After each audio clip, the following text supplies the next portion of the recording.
खान का ज्ञान चैनल में आप सबका स्वागत है। तो चलिए आज हम सब अपने क्लास को स्टार्ट करते हैं। Today's class is started with the name of God, ईश्वर अल्लाह, यानी कि बिस्मिल्लाह।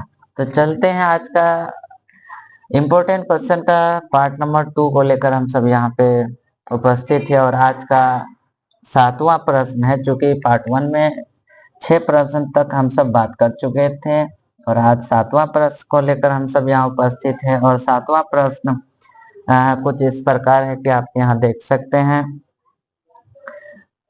लसिका किसे कहते हैं, इसके कार्य को लिखें।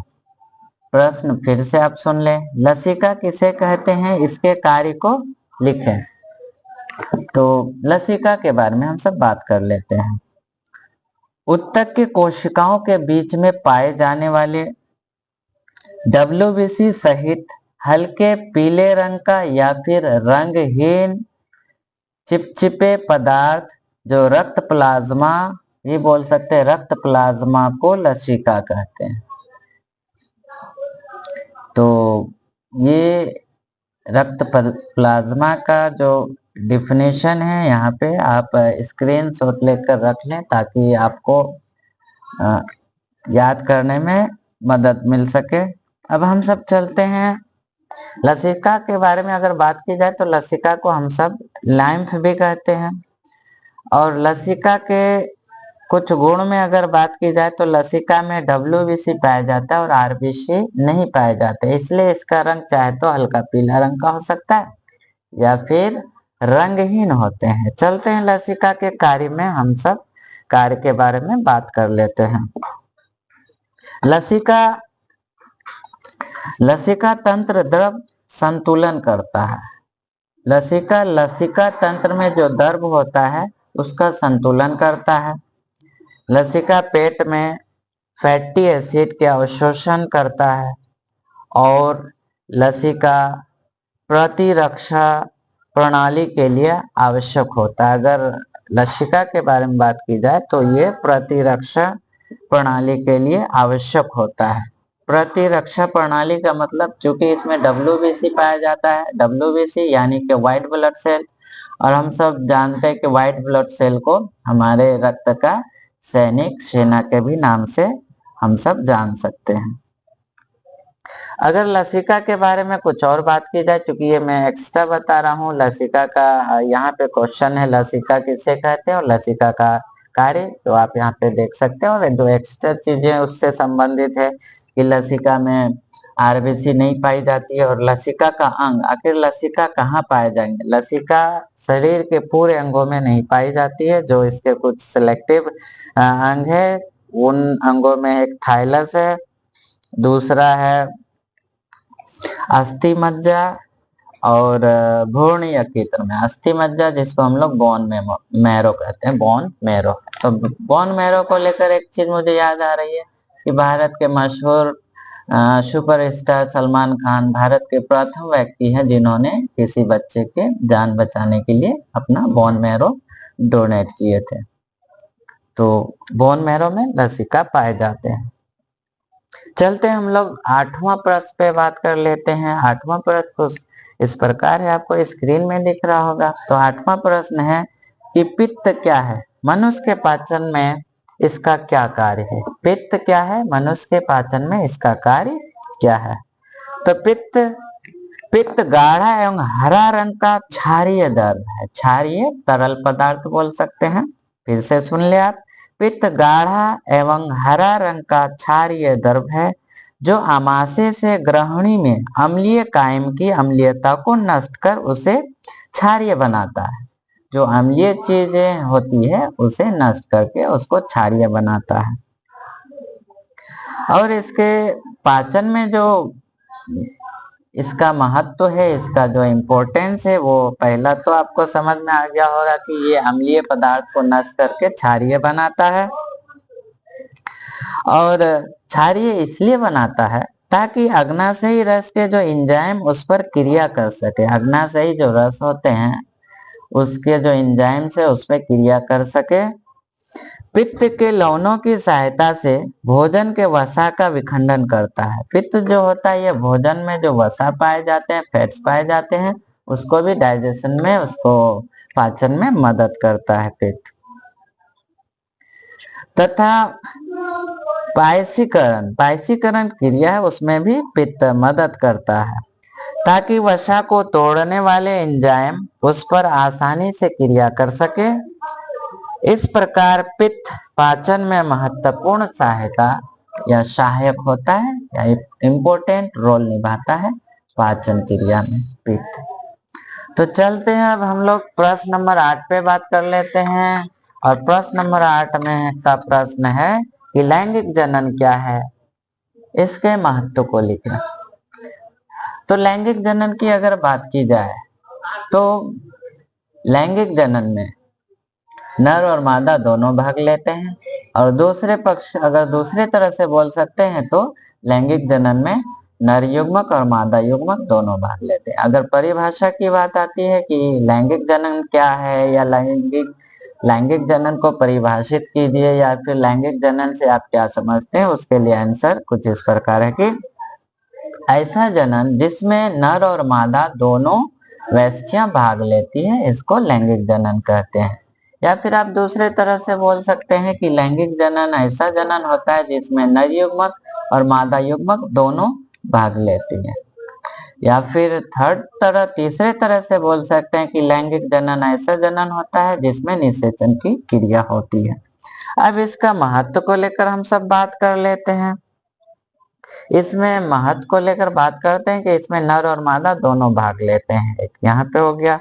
दूसरी चीज होती है, दूसरा पॉइंट जो है, इसमें नर युग्मक तथा मादा युग्मक दोनों भाग लेते हैं। अगर नर युग्मक की बात करें हम सब तो इसमें हम लोग बोलते हैं शुक्राणु, और मादा युग्मक की अगर बात की जाए तो इसमें हम सब बोलते हैं अंडाणु। इंग्लिश में हम लोग इसमें बोल सकते हैं जो महिलाओं के लिए है, मादा के लिए ये ओवा या फिर ओव्यूम बोल सकते हैं, और पुरुषों के लिए हम सब स्पर्म बोल सकते हैं। और तीसरा काम में अगर बात की जाए तो इससे प्राप्त संतानों में भिन्नताएं पाई जाती है।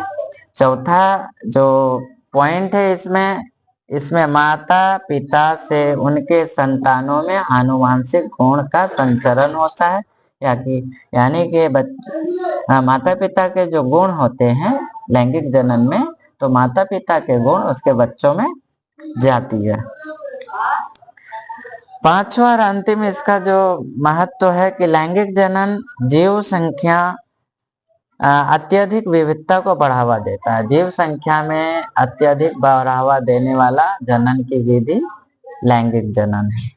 चलते हम सब क्वेश्चन नंबर 10 पे बात कर लेते हैं। और 10 का जो क्वेश्चन है यहाँ पे, सजीवों के मुख्य 4 लक्षण क्या होते हैं। सजीव, अगर हम सजीव है या कोई सजीव है तो इसमें लक्षण क्या पाए जाते हैं, सबको पता होगा। इसमें से सजीवों के लक्षणों में कि ये पोषण करते हैं, यानी कि भोजन ग्रहण करता है। दूसरा कि इसमें पाचन की क्रिया होती है, इसमें श्वसन की क्रिया होती है, इसमें वर्ज्य पदार्थ का परित्याग होता है, यानी कि उत्सर्जन की क्रिया होती है, और इसमें वृद्धि होती है, गति होती है। या फिर बोल सकते हैं सजीवों का लक्षणों में सजीवों का जन्म होता है और इससे मृत्यु की प्राप्ति भी होती है। ये सजीवों के लक्षण हो गए। चलते हैं प्रश्न नंबर 11 पे बात कर लेते हैं। आपको स्क्रीन में प्रश्न नंबर 11 दिख रहा होगा, और प्रश्न नंबर 11 है कि मनुष्य में कितने प्रकार के दांत पाए जाते हैं। तो मनुष्यों में अगर बात की जाए तो 4 प्रकार के दांत पाए जाते हैं।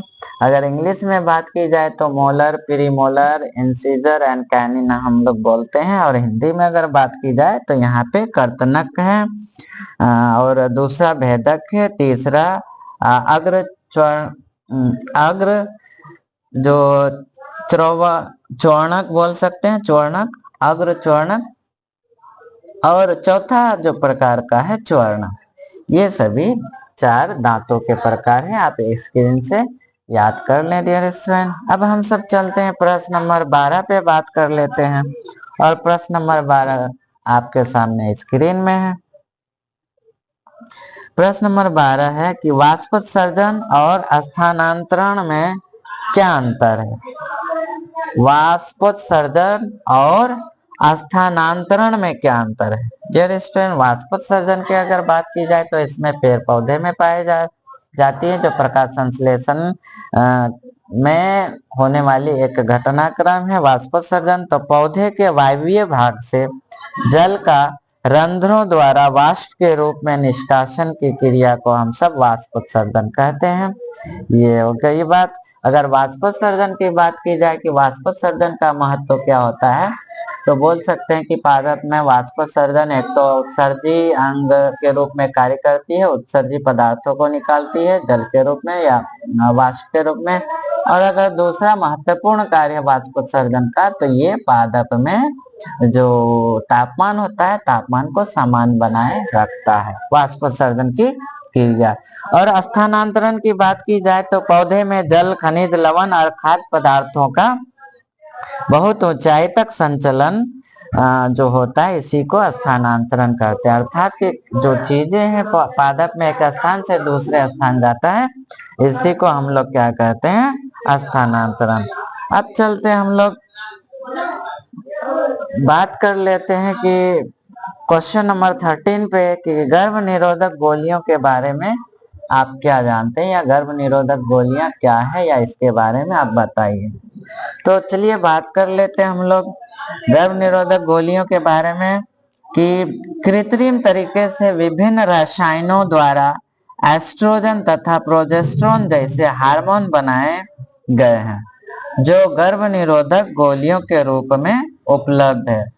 स्त्रियां जब इसका सेवन करती है तब इसके सामान्य मानसिक चक्र बाधित हो जाता है। जो महिलाओं में सामान्य मानसिक चक्र पाया जाता है, गर्भ निरोधक गोलियों के द्वारा ये बाधित हो जाता है तथा अंडोत्सर्जन नहीं हो पाता है। जो अंडोत्सर्जन जो होती है, अंडाणु का निकलना, इस प्रकार की क्रियाएं ये नहीं हो पाती है।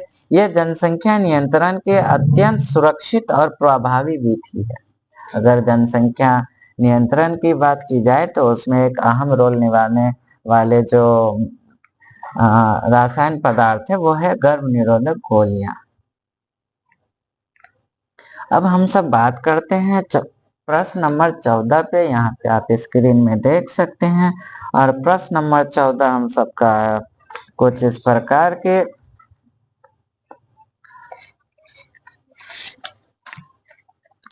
कि वायवीय शोषण और अवायवीय शोषण में क्या अंतर है। तो डियर स्टूडेंट, आप यहाँ पे देख सकते हैं वायवीय शोषण और अवायवीय शोषण के आंसर को देखिए। तो हम सब जानते हैं कि वायवीय शोषण हमेशा ऑक्सीजन की उपस्थिति में होती है। तो पहला अंतर में आप रखेंगे कि वायवीय शोषण ऑक्सीजन की उपस्थिति में होती है, और दूसरी ओर अगर अवायवीय में जाएंगे तो अवायवीय शोषण ऑक्सीजन की अनुपस्थिति में होती है।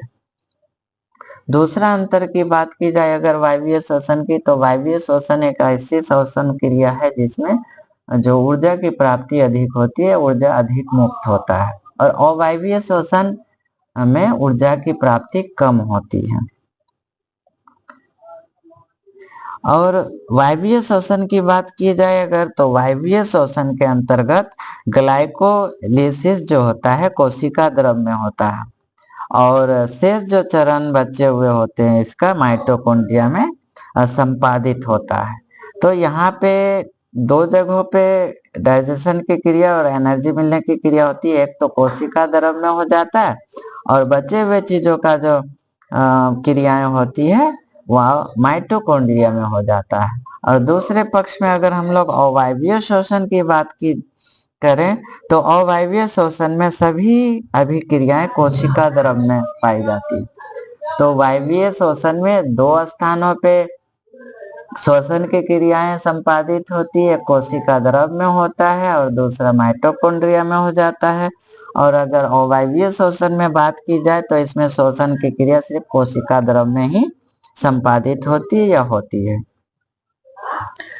अवायवीय श्वसन विभिन्न प्रकार के कवक, जीवाणु और गूदेदार फलों में भी होता है। ये अवायवीय श्वसन और वायवीय श्वसन का अंतर था। आप सभी याद कर लेंगे, ये बहुत ही महत्वपूर्ण प्रश्नों में माना जाता है।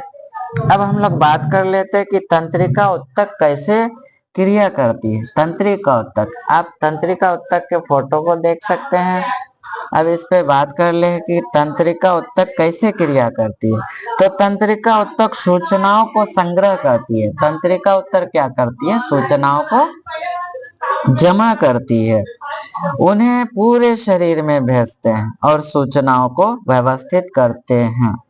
सूचनाओं के आधार पर निर्णय लेते हैं और निर्णय को मांसपेशियों तक भेज देते हैं ताकि क्रिया हो सके। संदेश पाने के बाद पेशियां अपने आकार बदलती है और इससे वे छोटी हो जाती है।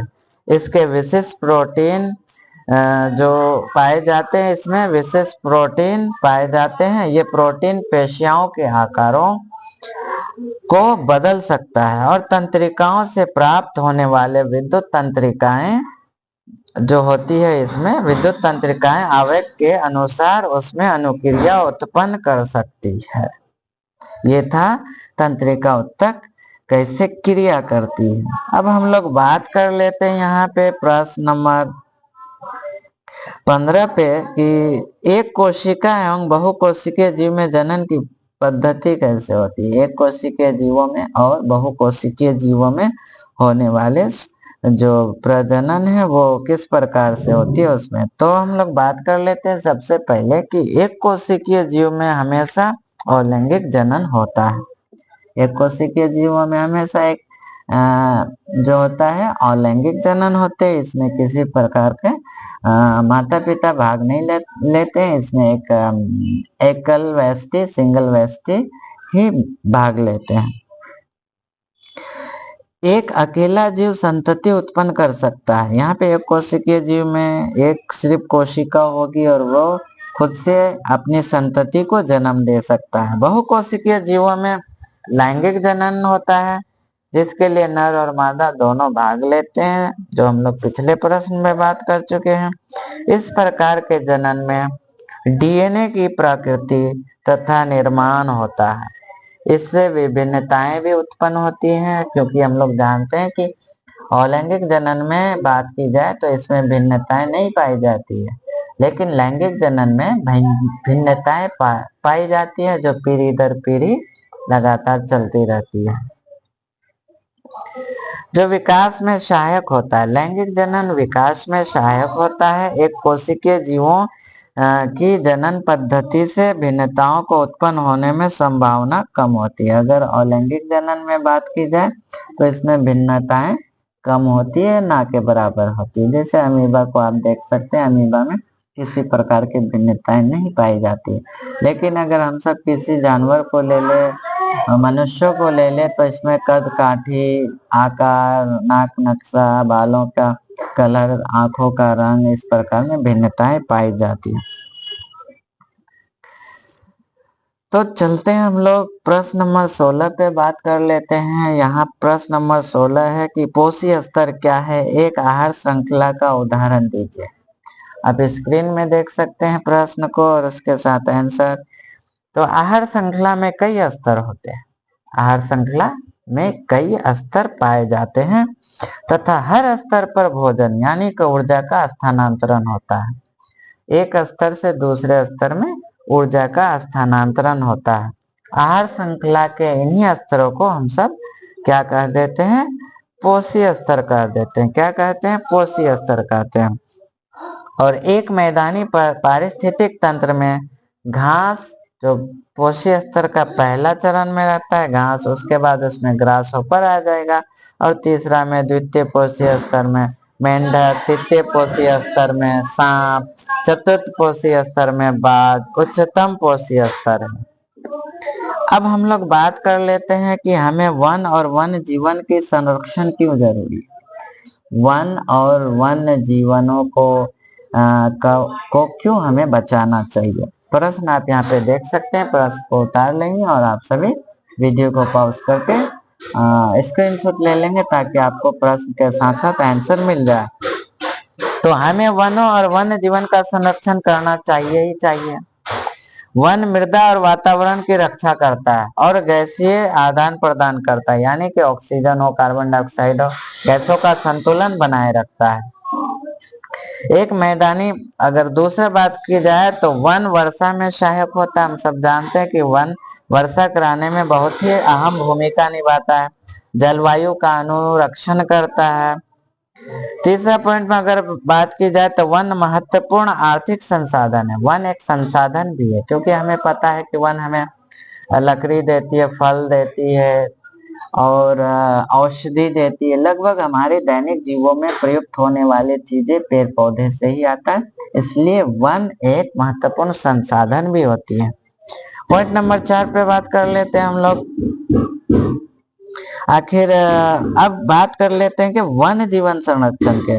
हमें वनों में निवास करने के लिए प्राणियों की रक्षा करनी चाहिए, क्योंकि अगर वन है, वन एक निवास के वन पशुओं के लिए और बहुत सारे जीवों के लिए क्या होता है, शेल्टर होता है, यानी कि उसके लिए आवास होती है, तो हमें उसको बचाना क्यों चाहिए। वन प्राणियों का संरक्षण जैविक विविधता और महत्वपूर्ण जीवों के संरक्षण के लिए आवश्यक होता है, क्योंकि सभी जीव पारिस्थितिक तंत्र का निर्माण करते हैं और पारिस्थितिक तंत्र को बेहतर बनाने में हम सब मदद करते हैं, सभी जीव जंतु मदद करते हैं।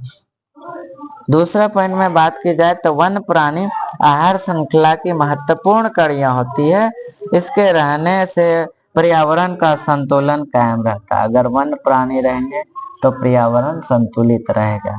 अगर किसी भी प्रकार के चाहे वन हो और वन प्राणियों को हटा दिया जाए तो हम लोग अपना जीवन को संभव नहीं बना सकते हैं, ये इम्पॉसिबल है। पारिस्थितिक तंत्र में सभी चीजों का होना जरूरी है, इसलिए हमें वन के साथ साथ वन जीवन यानी कि वनों में रहने वाले सभी जीवों का भी संरक्षण जरूरी है। तो आज यहीं तक हम सब समाप्त करते हैं डियर स्टूडेंट। अब हम सब मैं आप सबके सामने हाजिर होऊंगा पार्ट 3 को लेकर। इसी प्रकार के महत्वपूर्ण वीडियोस और महत्वपूर्ण प्रश्नों और उसके उत्तर को जानने के लिए आप हमारे चैनल को लाइक और सब्सक्राइब जरूर करें। थैंक्स।